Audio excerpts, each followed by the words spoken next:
Thanks a lot, everybody. Thanks for being here. I will run through the presentation. I guess hopefully I'm sharing the right screen, right? Very good. And then I will take some Q&As at the end. As a matter of fact, Tbilisi was the last business trip that I had with Eastern Partnership before Corona. It was back in November of 2019. So I had a really good time visiting you guys. But anyway, let's go back to the Europa Institute of the 𝘱𝘢𝘓 University.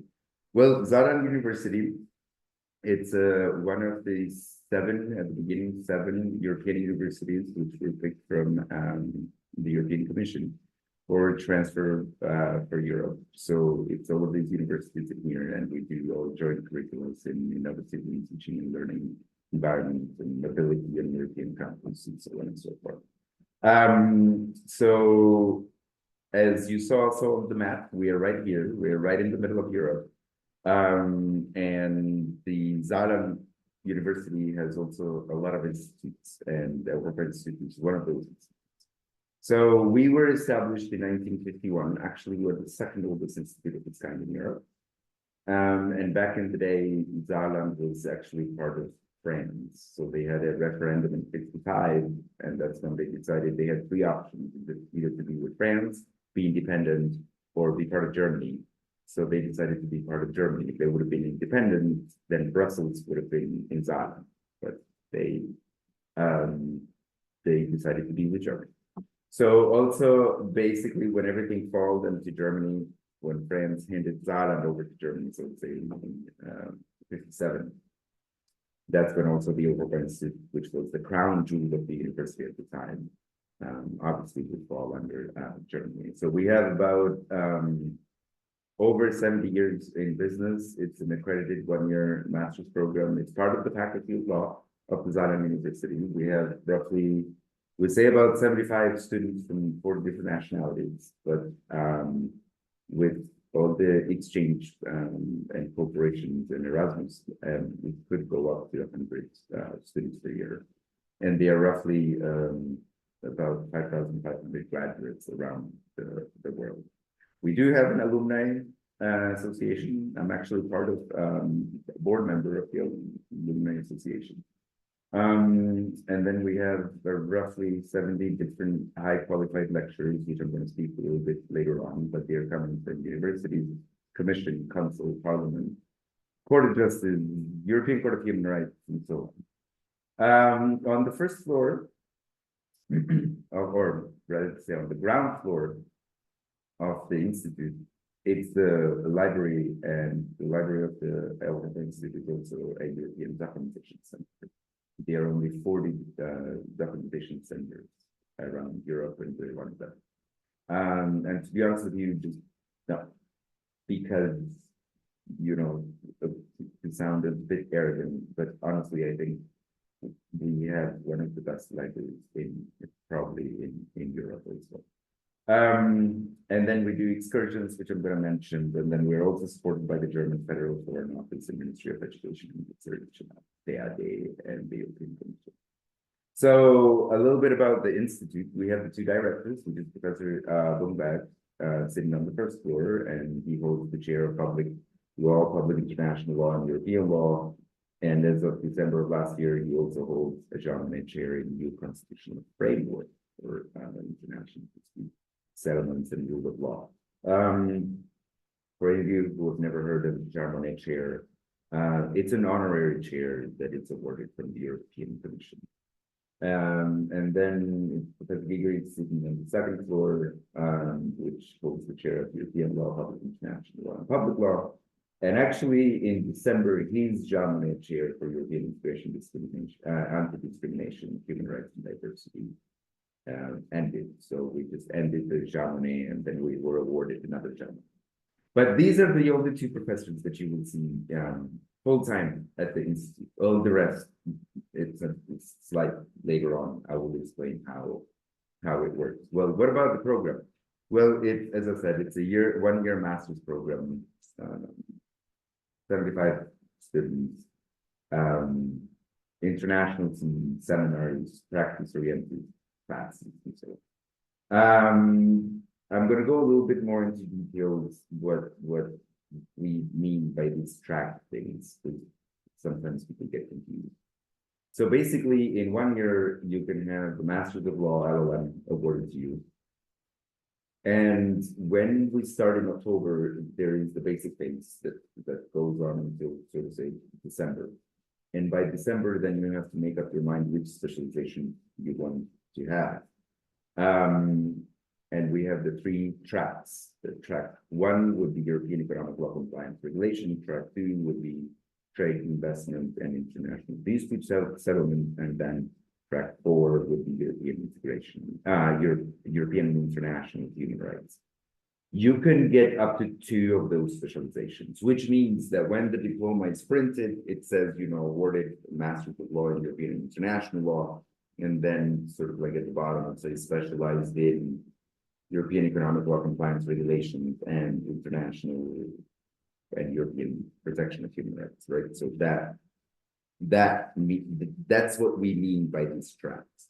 After you have collected your 45 credit points from the classes, which are, as I said before, also practice-oriented and also typical lectures that you sit in the lecture hall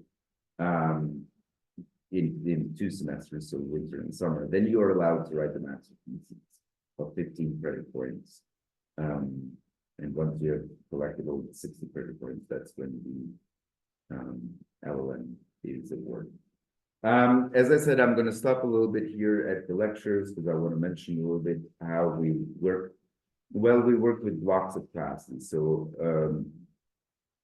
the professors that you saw there, as I said, those are the directors, which are sitting professors at the institute. And all of these other guys and girls that you see here, they are visiting professors. And basically, I'm just going to mention a couple of names there, like this lady over here. She's Judge 𝘱𝘢𝘳𝘵, and she's the judge at the European Court of Human Rights. She teaches 2 classes here. But because she's a full-time international judge, obviously she can't come here, let's say every Monday, 10 to 12 and teach a class. So we work with blocks of classes. She's going to come for the 2nd class. She taught a winter semester now. She has the essentials of ECHR, which would be in the 3rd week of June, I think. So she comes in on Friday morning, and she will teach that Friday until 7 o'clock in the afternoon. And then we will have classes also on Saturday, 9 to 5. And then the professor goes, and 3 to 4 weeks later, you write an exam. We also, well, she's not here. We have to add the picture of her in there also. But there is also Judge Steinfurt, which is an alumni of the institute. And she teaches also trademark. She likes to spread her class in 2 weekends because Luxembourg is just an hour away. So she would just get in the car in the morning and drive, and then teach half a day, and then go back to Luxembourg, and then she would come back for a couple of, as I said, Fridays. Usually she can only manage to leave office on Fridays. And then, as I said, she goes back, and then you write the exam, and the exams will be sent to the professor, corrected, and then you get the grade. So yeah, I guess this is about the professors, and also these guys, that all of these guys that you see here. Some of them are coming, as I said, they might be full-time professors, and some of them are working at the council, and some of them are working at the commission.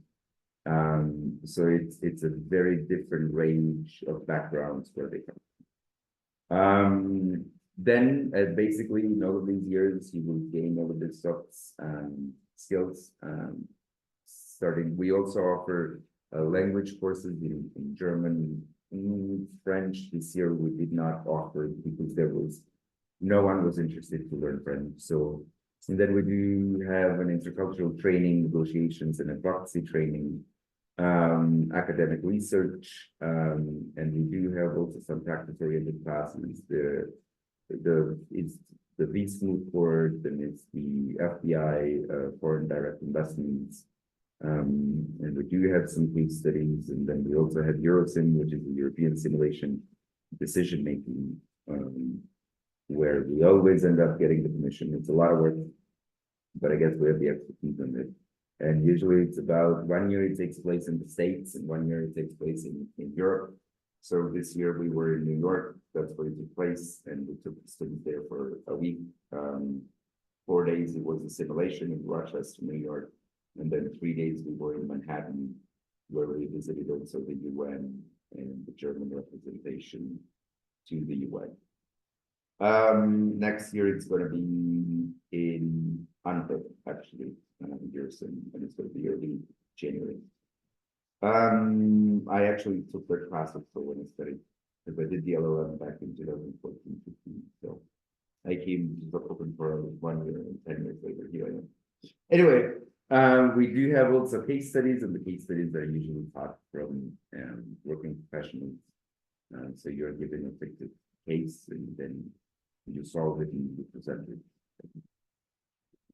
Basically, that would be the practical approach of how to solve the case. We also have preparation for the job market, the EPSA training, with both application workshops, and how to work in Germany and the EU.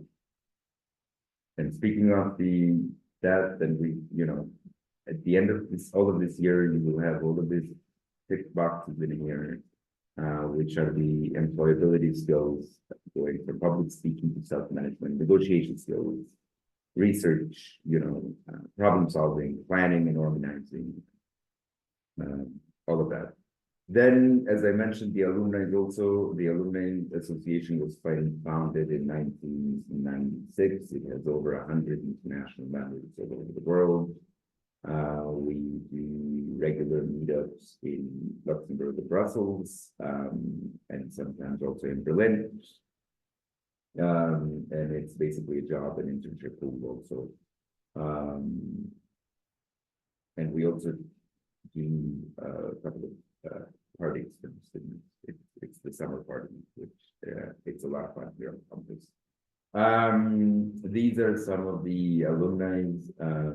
Actually, this guy here, Professor Dr. 𝘱𝘢𝘪𝘥𝘷𝘦𝘳𝘴𝘪𝘱, is the German ambassador to Copenhagen, and he also teaches a class at the institute. So yeah, as I mentioned before, that we have the practical oriented class also. This was Eurosim, and you could see Eurosim during the time when we could take students to Rochester and New York and all that. And right in the middle is also Eurosim at the time of Corona, where everyone played with an avatar. And here on the right side, Eurosim took place in London, actually, and this group landed the day that Brexit took place. So, and then we have also, as I said, the 𝘱𝘢𝘪𝘥𝘷𝘦𝘳𝘴𝘪𝘍, the FBI moot court, and also another moot court that it's the Europa Institute moot court, so to say, that takes place, if you see the picture in the middle here at the corner, at the European Court of Justice in Luxembourg. There are 2 alumni, which are judges at the Court of Justice. It's the Spanish judge and the German judge. They're both alumni from the institute, so we do get a special invitation from the judges. The students have lunch there, and then they move on to a courtroom and the simulation takes place. Then we do have also a simulation with the Regent University of London, which is sort of like a UN simulation room, where students also will go to London and spend 4 to 5 days. And last year, actually, we had it like that they returned the visit, so the students from region came to support them. And then we do have also a spring school at Fordham University. Next year might not be Fordham, next year might be Montreal, but we're still working on it. So it might be a spring school of about 10 days to 2 weeks, where we again take a number of students to, well, in this case with New York, but it will next year, probably, as I said, Montreal. And then we have the excursions, and it's the traditional excursion, so to say, which is Brussels. We take students to Brussels to visit the commission, and then we do take them to an alumni event, and then we visit the parliament the next day. We sleep one night in Brussels, and then we come back. Then we have the Luxembourg and Strasbourg day trip. In Luxembourg, we go and sit on the Grand Chamber. In Strasbourg, we usually just go and visit the court, and Judge 𝘱𝘢𝘳𝘳 will also welcome students. But those are just one-day trips, because both Luxembourg and Strasbourg is just an hour away. So we leave in the morning, and then we come back in the evening. And then we take also the students Berlin, with the 𝘗𝘀𝘀𝘀. That is a forum, a political talk show, so to say, where leaders from EU and Europe will take place and talk about the hot topics of Europe. And this year we again got the invitation, and this year von der Leyen is going to be there, German foreign minister, the German president, foreign minister of France, the consul of Europe was going to send a representative. So, and then the rest of the days, it's sort of like visiting the chancellor and the German parliament. And then, as I said, we have also an alumni event over there. And then in Paris, as you can see from the picture here, Professor 𝘱𝘀𝘀𝘀 is taking student at the ICC, International Commercial Court. And after we visit the ICC, Professor 𝘱𝘀𝘀𝘀𝘀 invites us for a cocktail, and we spend a night in Paris, and we come back. Also, Paris is just an hour and 55 minutes from Sofokon with a fast train. What about the application procedure? Well, you need a university degree in law or a comparative subject, such as business studies of humanities. What I mean by humanities could be, international relations or political science. And sometimes we also get translators there and interpreters also, because if you want to work as a translator or interpreter at the Court of Justice in Luxembourg, they are not called even translators or interpreters anymore. They call them jurist linguists. So you have to have sound knowledge of European law. So, and obviously you have to have a proof of knowledge in English. That would be a C1 academic level. There are different tables online where you can see what is a C1 and what for score you would need to have, being that in TOEFL or IELTS and so on. In any case, if you have any questions, well, send us your questions at application@openstate.de. In any case, I also hold every last Thursday of the month a Q&A regarding application procedure. The next one is not going to be next week, it's going to be actually tomorrow, because next week, Thursday, is a day off. So we're doing it tomorrow. For any of you that might have further questions, I am very happy to share the link with you on the chat in a bit. And you can join again tomorrow at 4 o'clock.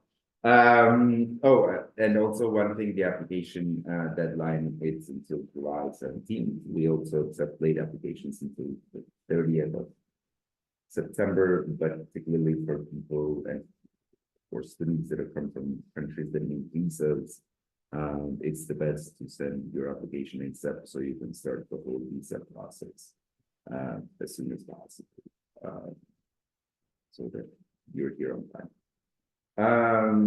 Then yeah, the social network, you can find us on Facebook, Instagram, LinkedIn, YouTube, and this is the building basically of the institute, and the third floor is where the lecture hall is, and the head of the program is, and I sit actually on the other side of the building, but the lecture hall is right here. And then, as I mentioned before, second floor is Professor Giger's chair. First floor is Professor Dombeck's chair. And then this here is the library, and the library has also the basement, which is the library. So it's 16:30, and I think I'm good with time.